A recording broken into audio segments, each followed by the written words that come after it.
Olá a todos, aqui é o professor Cláudio e hoje para dar sequência ao nosso curso de História da filosofia grega.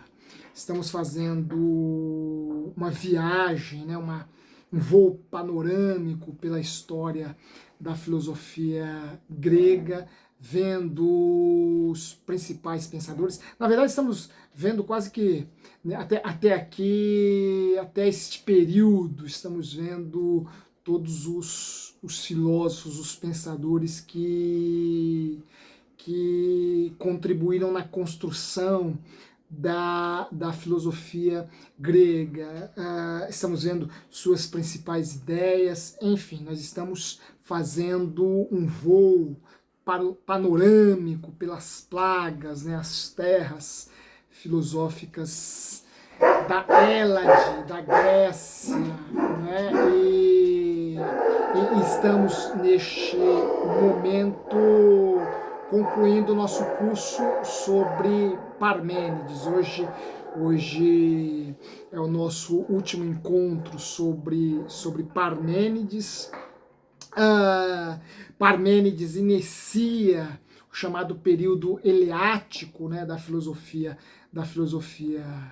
grega, da filosofia pré-socrática. Nós já vimos as duas já vimos o conceito de ser em Parmênides, que é um conceito basilar, fulcral, imprescindível à compreensão da filosofia eleática, né, e doravante de toda a filosofia grega praticamente, né, e vimos os atributos do ser, vimos o conceito de ser em Parmênides, os atributos do ser, vimos as duas primeiras vias que a deusa ensinou a Parmênides e que o levariam à verdade absoluta e à contradição absoluta. Nós já vimos qual via a deusa apresentou a Parmênides e que o levaria ao conhecimento da verdade absoluta, e qual outra via que consiste no contrário da verdade absoluta, que é a contradição, a falácia ou o engodo absoluto. Já vimos essas duas vias. Hoje nós veremos uma terceira via, porque a deusa ensinou 3 vias para Parmênides investigar, especular, perscrutar, compreender a ordem das coisas, né? a ordem do universo, chegar ao conhecimento fundado, consistente da verdade. 3 vias a deusa ensinou a Parmênides. A primeira via é a via que levaria Parmênides à verdade absoluta. Já a vimos. A segunda via é a via que levaria Parmênides à contradição absoluta, ao engano, ao engodo absoluto, à falácia absoluta. Essa também já vimos. Ora, a via que levaria Parmênides à verdade absoluta é a via que o levaria ao ser. Ora, a via que levaria, e essa via é a via da razão, é a via do logos, é a via do pensamento. Pela razão, Parmênides chegaria ao conhecimento da verdade absoluta, ou seja, ele chegaria ao conhecimento do ser. Pela via da falácia absoluta, Parmênides chegaria à contradição, como os demais mortais, em afirmar a existência concomitante entre o ser e o não ser. Nós já vimos nas minúcias o significado dessa via, o significado dessa contradição. A deusa vai ensinar a Parmênides também uma terceira via, que é uma via plausível, uma via verossímil, uma via que, embora não leve o indivíduo à verdade absoluta, pois para chegar à verdade absoluta, o indivíduo tem que ir para além dessa terceira via, mas que guarda uma certa consistência. Por quê? Porque é uma via que ajuda o indivíduo a compreender os fenômenos naturais, mas não como os réis mortais, como os demais mortais, que fundamentam seu conhecimento acerca dos fenômenos naturais por meio dos sentidos. Para os demais homens, a compreensão dos fenômenos naturais começa e termina nos sentidos. E os sentidos são um fundamento para o engodo, para o engano. Por quê? Porque por meio dos sentidos nós vemos o mundo em constante mudança. E as mudanças são, para Parmênides, um problema de caráter epistemológico. Por quê? Porque quando uma coisa muda, uma coisa deixa de ser e passa a ser outra. Deixa de ser aquilo que era e passa a ser outra. Nós demos, inclusive, o exemplo da semente. Quando a semente muda, ela deixa de ser semente e passa a ser uma árvore, passa a ser uma laranjeira, uma macieira. Portanto, quando algo muda, algo deixa de ser o que era e se torna no outro. E este outro é contrário daquilo que antes o ser era. Mas o contrário do ser, nós já vimos, é o não ser. Então, uma coisa não pode deixar de ser e se tornar o não ser. Ou não podemos afirmar, como os mortais afirmam, a convivência do ser e do não ser, ou seja, a mudança, que algo muda de tal modo que este algo deixa de ser o que era e passa a ser o que não era, ou seja, algo deixa de ser e passa a não ser. A semente deixou de ser semente e se tornou uma laranjeira, e à medida que ela se tornou uma laranjeira, ela já não é mais uma semente. Então, na semente e na laranjeira, nós encontramos o ser e o não ser. Ora, para Parmênides, isso é uma contradição absoluta, gritante. Por quê? Porque o ser e o não ser se excluem. O ser e o não ser não podem conviver concomitantemente, não podem existir simultaneamente. Aliás, a rigor, o não ser sequer existe. Se não existe, não pode ser pensado, não pode ser conhecido pelo simples fato de que ele não existe, ele simplesmente não é.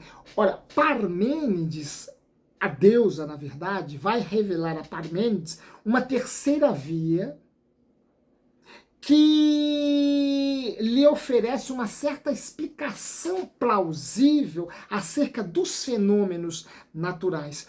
Ora, os fenômenos naturais,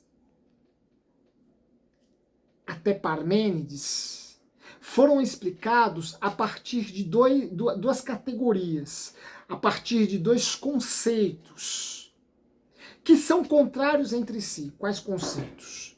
O conceito de luz e o conceito de noite.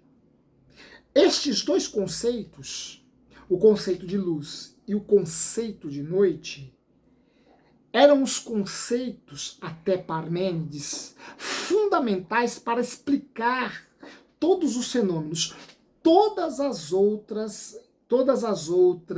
todo conhecimento que poderíamos construir acerca dos fenômenos naturais derivava-se destes dois conceitos fundamentais, luz e noite.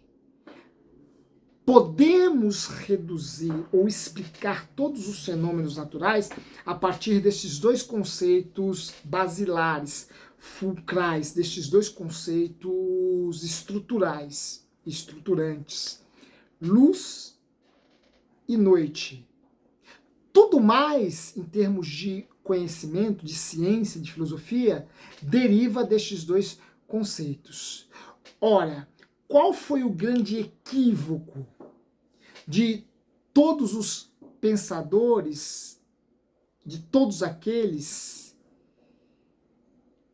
que, até Parmênides, explicaram os fenômenos naturais a partir das categorias de luz e noite? Ora, a grande contradição consiste justamente no fato de que todos aqueles que recorrem à luz e à noite para explicar os fenômenos naturais consideram luz e noite como opostos, como categorias contrárias entre si, como categorias que se excluem, como categorias que não possuem um princípio de identidade, como categorias distintas. Ora, eu sei o que é luz e eu sei o que é noite. A luz não pode ser a noite não pode ser a luz. Logo, luz e noite são dois contrários absolutos. Esta explicação, esta forma de entender luz e noite, que coloca essas duas categorias em linhas opostas, divergentes, já que entre elas não existe semelhança ou identidade, mas só diferença, já que entre elas só existe oposição, o contrário. Essa explicação para Parmênides é uma explicação problemática e inconsistente. Por quê? Porque ela pensa os fenômenos naturais a partir de categorias opostas, contrárias. E os contrários, nós já vimos, para Parmênides, são apenas dois: o ser e o não ser. Portanto, quando algum filósofo explica, algum filósofo da natureza explica os fenômenos naturais a partir da luz e da noite, este filósofo está explicando os fenômenos naturais a partir do ser e do não ser, já que luz e noite são opostas, são divergentes, são diferentes, são contrárias entre si. Ora, e os contrários, entendidos parmenidianamente, não podem conviver, não podem ser o fundamento para explicar nada. Por quê? Porque são contrários, porque a explicação que deriva daí é contraditória na raiz, na origem, na base. Por quê? Porque os contrários parmenidianos são o ser e o não ser. O que Parmênides vai propor, acatando a revelação da deusa, o ensinamento da deusa? Vai propor uma via plausível, verossímil, para explicar os fenômenos naturais. E que via é esta? É a via da unidade. Enquanto todos os filósofos da natureza procuravam explicar os fenômenos naturais a partir dos contrários, Parmênides vai propor uma unidade, uma categoria na qual luz e sombra se encontram e se identificam. E que categoria pode ser esta? Ora, esta categoria só pode ser a categoria do ser.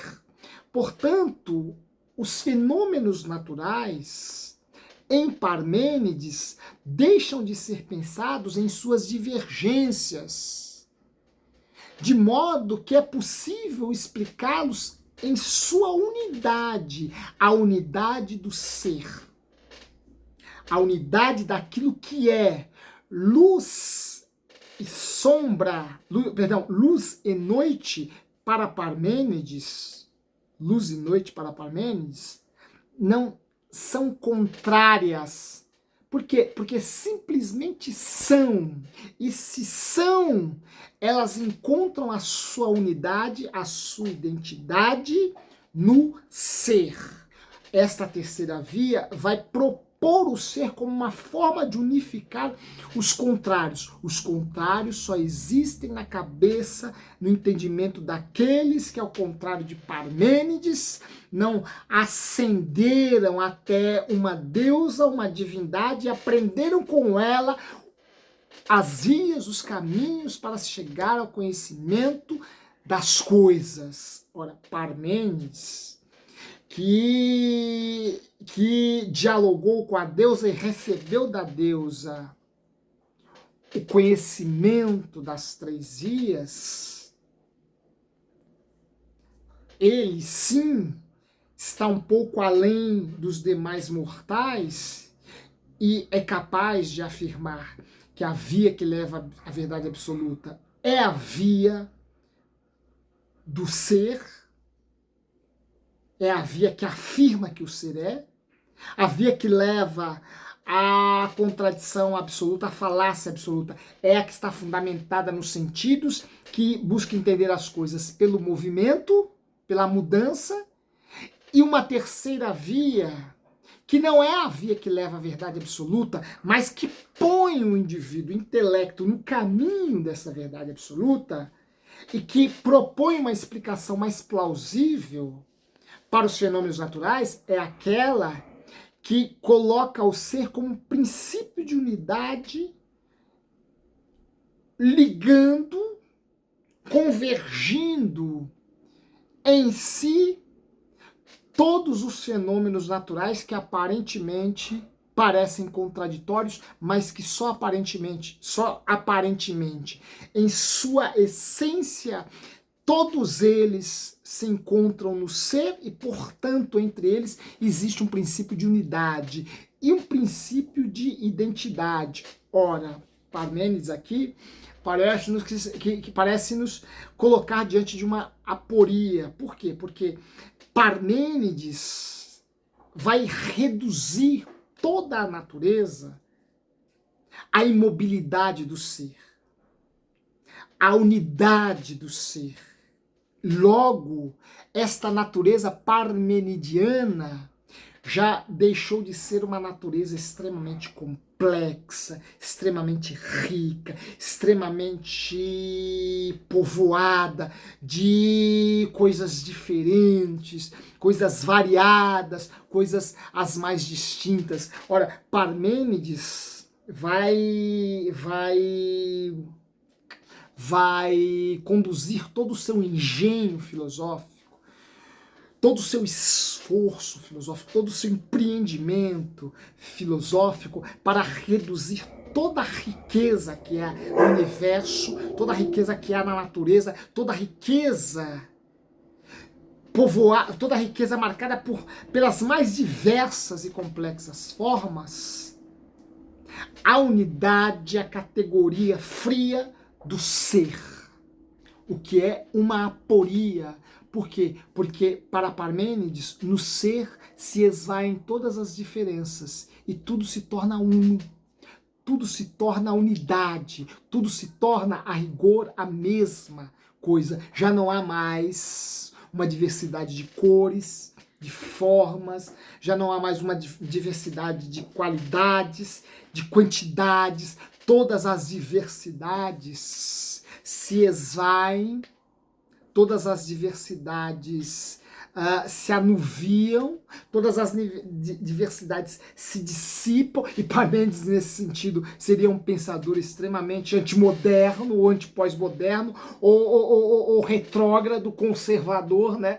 Parmênides, nesse sentido, se tornaria hoje um pensador extremamente conservador, retrógrado, mas a verdade é que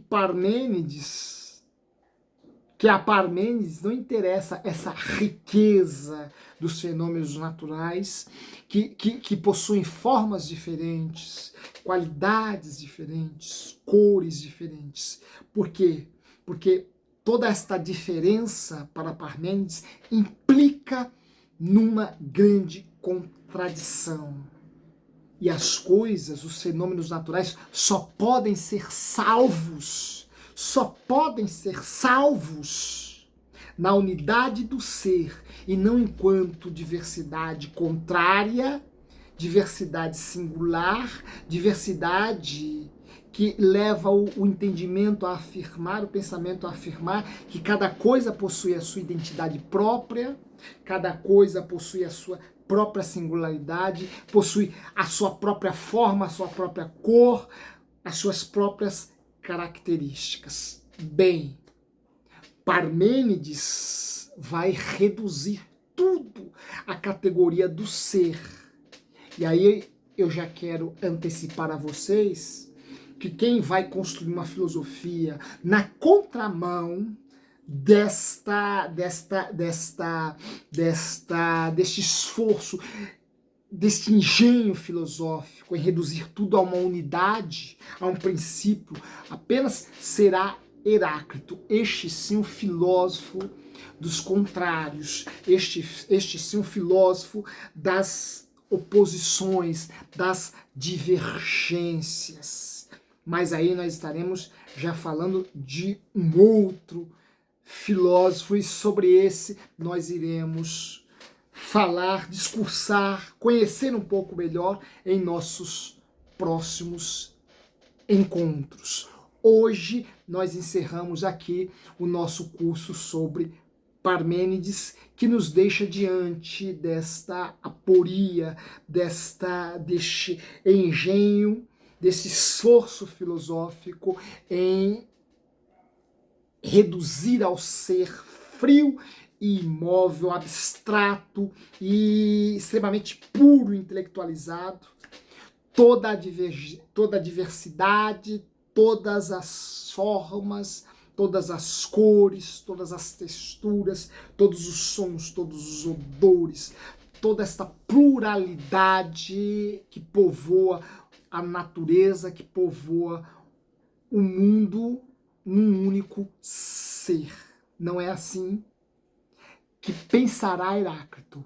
Este vai na contramão de Parmênides, e isto nós veremos melhor em nossas próximas aulas. Portanto, eu vou ficando por aqui. Espero que vocês tenham gostado desse nosso mini curso de Parmênides. Continuaremos na história da filosofia grega, falaremos em nossos próximos encontros sobre Heráclito, e eu espero encontrá-los aqui, espero que vocês nos acompanhem nessa na continuação dessa nossa viagem. Se gostaram desta aula, não se esqueçam de deixar o seu like aí, isso nos ajuda bastante. Faça aí os seus comentários, se inscreva em nosso canal se não fez ainda, divulgue esse espaço a fim de que nós possamos levar esse conteúdo a um grupo a um número cada vez maior de pessoas. Aqui nós prezamos, primamos,